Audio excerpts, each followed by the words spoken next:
Pardon me and my tone. You can't step to my throne. They ain't looking like me. All this dirt on my skin. I just came here to win. I'm more than a man, I'm a monster. Somebody call past the doctor. I got a 6 cents for imposters. So hi guys, my name is Ben, and this weekend I'm going to be driving my 2006 Evo 9 MR in street class at Grid Life. Hey, I am also Ben, and this year I'm driving the same Civic I drove last year, but this time it is in a new class called ClubTR, which is a little bit different, a little bit more aero focused, and a little bit less horsepower than I made last year.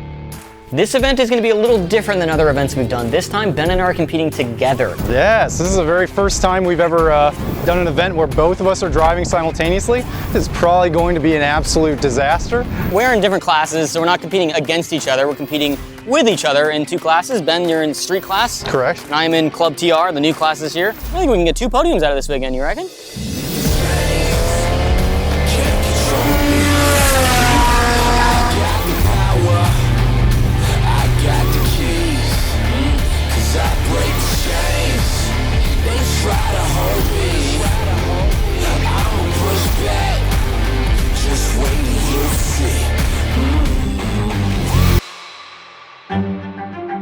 My goal for this event is first place. I've had this goal before last year when I was in street class, which was a little bit overambitious. This year, I think I've got a good shot at it. My car is built to the edge of ClubTR. So I did a couple things off camera that you guys didn't see. I changed out the rear wing. I have a Zebulon carbon fiber rear wing on there now. And headlight intake. I had my friend Artsum fabricate this headlight intake. It is technically a functional headlight. There's a little LED in there that does illuminate. It is a legal headlight intake, and I think it looks pretty cool. Hopefully it keeps my intake temps down a little bit this weekend. Lord knows it's gonna need it because it is a hot weekend.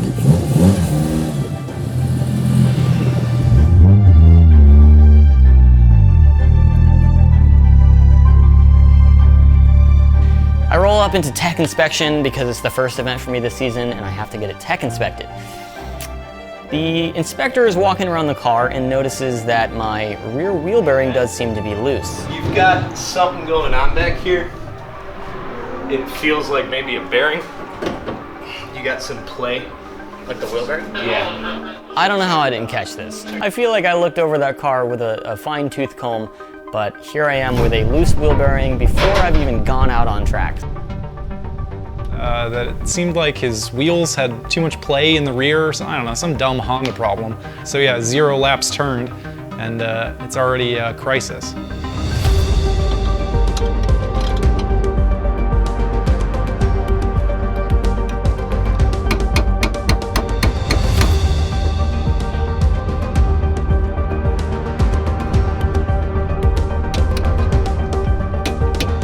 I thought I brought a lot of spares with me, but I did not bring a rear wheel bearing. Thankfully, Air Catil did. Thank you, Air Catil, for the wheel bearing. I was able to put that on the car with the help of Mark, our buddy Mark, who came along with us. And yeah, it was like 30 minutes. We had that wheel bearing off and a new one on, and we are good to go. Crisis averted.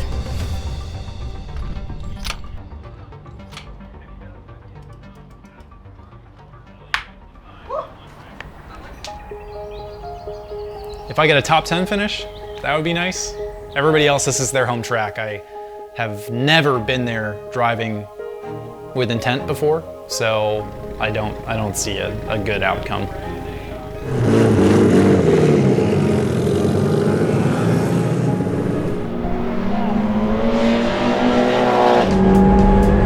So I go out at the back of B group, feeling things out, making some passes. I'm picking up the track okay, right? Gingerman is not super complicated. There's maybe 2 sectors that are a little bit challenging.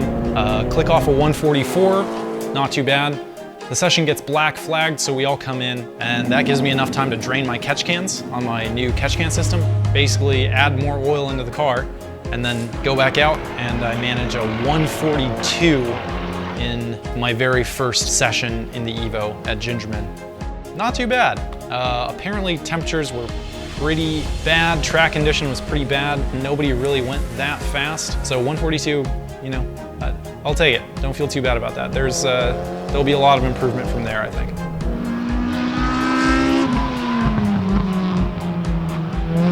So it's the first session, and my strategy is I want to get in everybody's head. I want to go out on the first session and put down my fastest lap time. I'm thinking if I put down a really fast lap time my first session, I'm already primed for it. I was just here a couple weeks ago practicing. If I can do a 38 on my first session out, that's just gonna scare everybody. They're gonna go, holy crap, that's a lot of time to make up, and they're gonna start overdriving and maybe not catch me, right? Let's try to get in their heads. So I'm on my first lap and I put down a 41.5. I'm like, okay, not bad, let's trim it down. We've only got this session to do it, maybe 5 laps. So next lap goes by, I did a 40.7. All right, not bad, we're getting closer.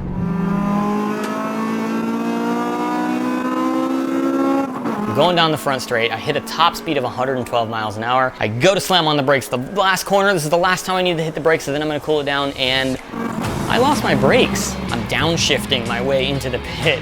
Hopefully I can slow down enough before the pit turns. Thankfully it does.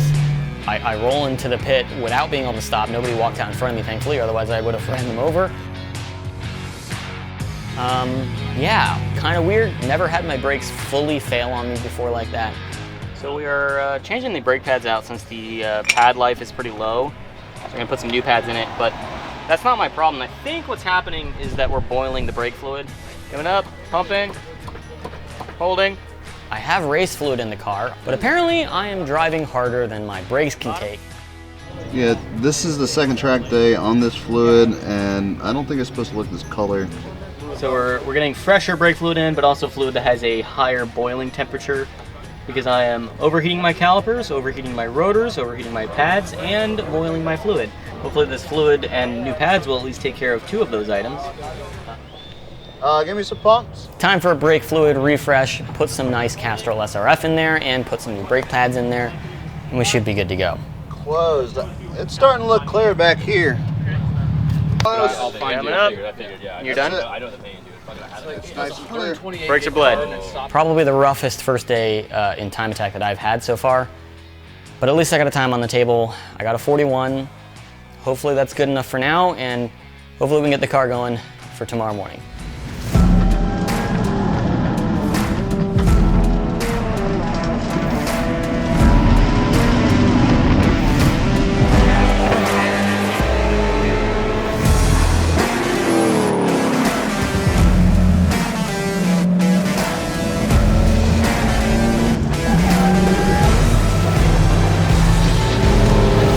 I have a suspicion that even though the track might be suboptimal, the main thing that's lacking right now is me as a driver and my ability to go quickly at Gingerman. Regardless of track condition, I think that I can still improve because I'm getting better at driving every session regardless of what the track is like. So I go out and I'm starting to put together a pretty good lap. I get to turn 5, which is like a weird on throttle into the corner. You brake a little bit and then you get right back on throttle. It's like, kind of like a double apex corner. So right in that center section, in that brake zone, I've got new brakes, right? I just flushed all my fluid and I touch the brakes and the car just spins out immediately. And I'm like, what the heck? Are my brakes, and my brake bias get thrown off or something? Apparently, some stupid rotary spilled some oil on track. Go figure. A guy should go K-swap that thing, I swear. Someone else had put oil on the track. For once, it wasn't me. The session did get red flagged, which is unfortunate, but I was still able to put down a time luckily. All right, 2 more sessions this day. Temperature's getting hotter, everything's getting hotter. I'm getting more and more worried that I'm not gonna put a good time down. It's not a record-setting weekend for sure, but everybody's in the same condition, so even though you're not gonna set a record necessarily, you still have to beat everybody else who's in the same conditions. And right now, it's looking like everybody else is in the 42s and 43s, so I still have the win right now. I am still in first place with my 41.5. I went out and I was able to shave off another second off of my time, just barely off of a sub 140 time. I think I did like a 140, almost flat. So I go out now in my serious mode. I've got to play it a little bit safe. Can't mess anything up. I've just got to beat a 41.5, low-hanging fruit. I've done low 39s before. Should be easy. Let me put a good time in there to spread that first place gap.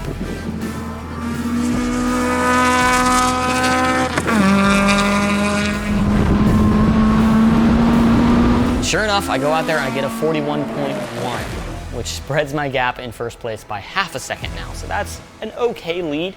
I feel pretty confident in that.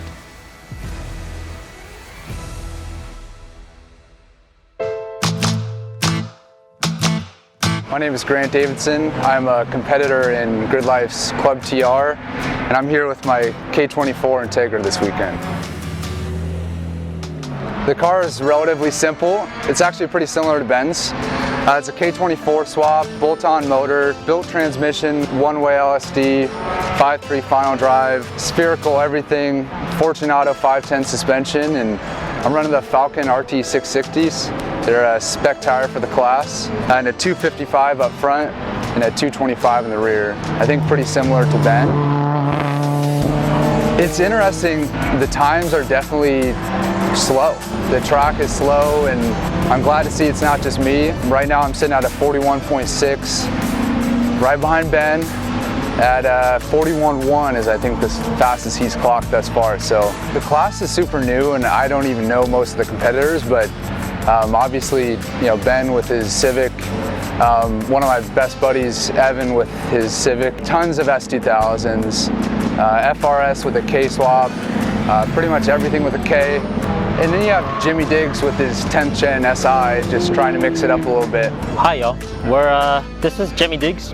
We are competing with this 2018 Honda Civic Sport in ClubTR this season. The car is relatively simple. It's a Civic Sport with a 1.5 SI swap. Comes with a factory turbo. With a little bit E30 mixed in, makes around 260 horsepower, 260 foot-pounds of torque. The season leading up to this point has been beautiful. Rosy, beautiful win at NCM, lovely P1, lovely new record. Come to Gingerman and Ben comes to spoil my party. Right? We give it all our shot, but the turbo doesn't quite like the hot weather this weekend, so not making as much power as we should. Hopefully we got a 41 in it. I think that would be our target. I know Ben is pretty low in the 41s, so we'll set our target to 40. I think that's pretty good. What place I'm currently in doesn't matter. What matters is where we're aiming. Number one, we're aiming for the top, baby. I'm coming for you, Ben. Only you. Watch your back. I do, like when you were, I was following you. You can have the lead. Hopefully I didn't get in your way. Just watch it. Watch out. We're coming. We're coming. Competition in street class is pretty fierce. A lot of the guys that we saw at NCM, Josh Halka in his Subaru WRX, making a ton of horsepower, probably next to the Evo, the fastest straight line car in street class. We've also got Brandon Ranvik, who makes up for not having as much horsepower in his M3 by being an absolutely peerless driver. As far as driver talent in the class, no offense to anyone else, I would say that Brandon probably has the lock on that. My name is Brandon Ranvik. I am in street class. I'm driving the E36 M3 called Twitch. It is an S54 swapped car, so it's got the engine from the E46 M3. It's got MCS singles, lightweight wheels, forged wheels. It's got a built diff in it, chassis reinforcement stuff. There's a few lightweight added bits. I've taken as much of the sound deadening stuff out. So far this weekend, my best is a 38.0. The conditions this weekend are just blazing hot. I'm just sweating standing here. Tires are getting overheated, the cars are getting overheated. You can feel the power is down. Have you seen Ben out on track at all? I did actually see him running through the pits with a couple jugs of Valvoline to like dump back in the car. So more oil. So I did see that. For the first time this season, we're seeing one of my fellow Evo drivers, Charles Miller. He is a perennial Grid Life street class contender, very fast. He's got a little bit less car than me this season. His Evo is underbuilt compared to mine, but I suppose he makes up for it by being able to get more laps than I do with my kind of high-strung car. I am Charles Spaz Miller. I am in street class, and I am driving this Evo. The car's a pretty basic setup. It's a stock engine with a lot of bolt-ons. It actually has an Evo 9 turbo on it, but we ran into some issues, so during tuning, it's not making the power that it should. I'm on the Falcon RT660, the truth. Otherwise, we've got Reinhardt suspension and ATS diffs working their magic to actually get it around the corners with how slick the track is out there. Ben and I have been, for the past few sessions, within just a couple cars of each other. So I see him in my rear view mirror, I am worried about Ben. I'm actually really worried. He's constantly there reminding me that I need to go faster in my mirrors. It seems like everybody is off pace, so I don't know that there's going to be records being set this weekend because it's so overwhelmingly hot. No, I have not heard of anybody breaking any records this weekend. It's bad. I think the only time to do that is going to be tomorrow morning. It's been so hot midday. It's going to be really hot tomorrow. Hopefully the track temps are cool first thing and we'll make it happen. We've got to find the time tomorrow morning, really. It's the 9 a.m. session is going to be the one. It has to be the one. You have to give it everything, and you have to understand everyone around you is going to be too. Ben, better put it down.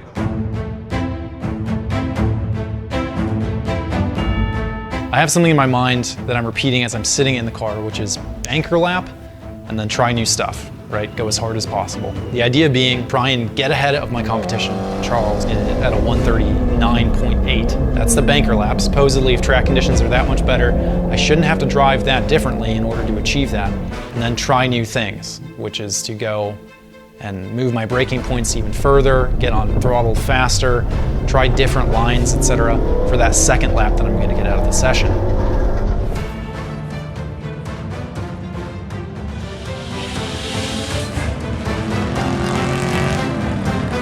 All right, if I'm gonna have any chance of beating my personal best of a low 39, it's gonna have to be Sunday morning, because that's when the track temps are gonna be the coolest. It's like 70 degrees outside, which isn't too bad. I don't know if that's record-setting weather, but it's definitely the best conditions that we're gonna have this weekend. So I'm on a really good flyer. I'm going in there, I'm linking every corner. I'm nearing the end of the track here. There's only a couple more corners left. I'm looking down at my split time and I am ahead. I am well ahead, on pace to do a 39. I'm actually gonna either match my personal best or potentially beat it. I'm coming onto the final straight. There's only one corner left. The last corner is a 90-degree corner, super easy. I've got this in the bag. And I look up and I see the corner station waving a black flag. And a black flag means something's wrong on the track and everybody needs to pit. Bring it in, it's the end of the session. My best is still a 41, even though I basically just went 39. So I'm like very nervous now about my competition catching up to me because it's still cool track temps and they're in the session after me. They're in Group B, I was in Group A. So they're gonna have some clean track temps. Hope they don't catch me. It's just, I gotta just watch the timer at this point. That's all I can do. Still in first for now.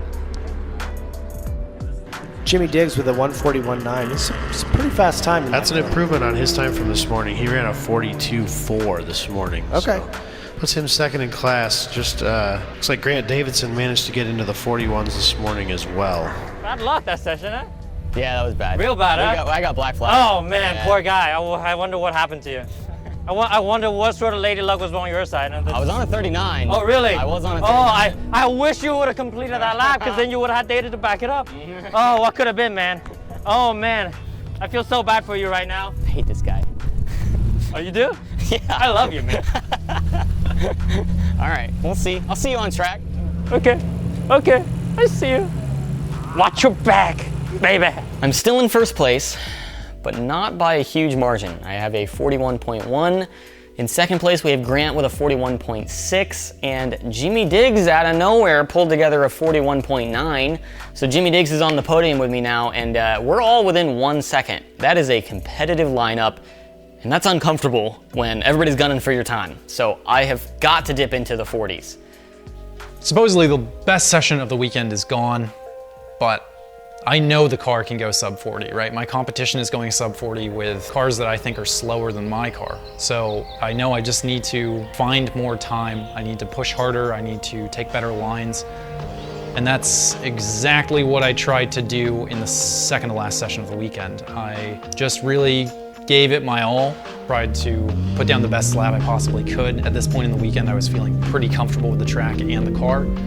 And managed a 139.9, which is about as not sub 40 as you can go sub 40. By the narrowest of margins, sub 140 time. Track Midwest would like to bestow upon you the greatest honor. The Greatest honor.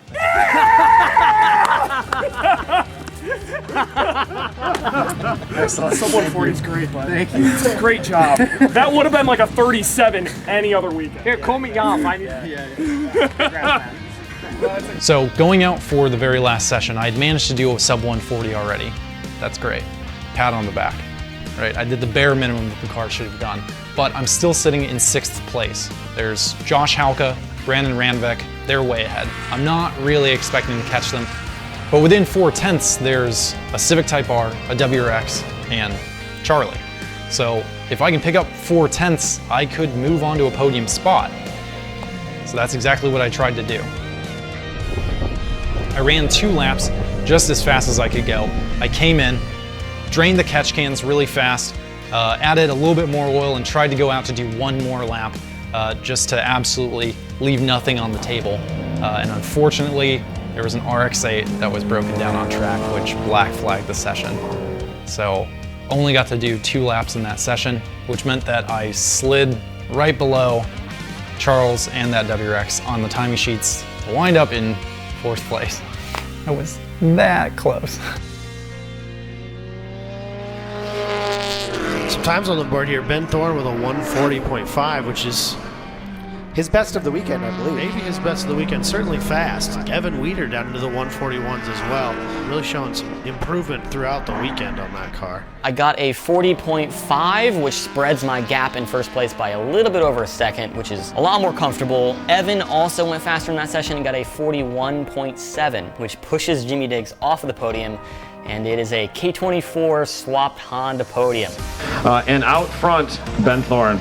Good job, buddy. Ben from Gears and Gasoline YouTube channel. Very cool wide body EK. I think we had, what, 18 ClubTR cars? Super happy, super glad that everything came together. Even though I didn't beat my personal best time, I still had a great time. Track conditions were pretty bad. Nobody really broke any records. I guess I set the record for ClubTR since there was no record before, so record set at a 40.5. Gunning for you, Jimmy Diggs. I'm gunning for you. You got that first place at NCM. I got a first place at Gingerman. You coming to the next event?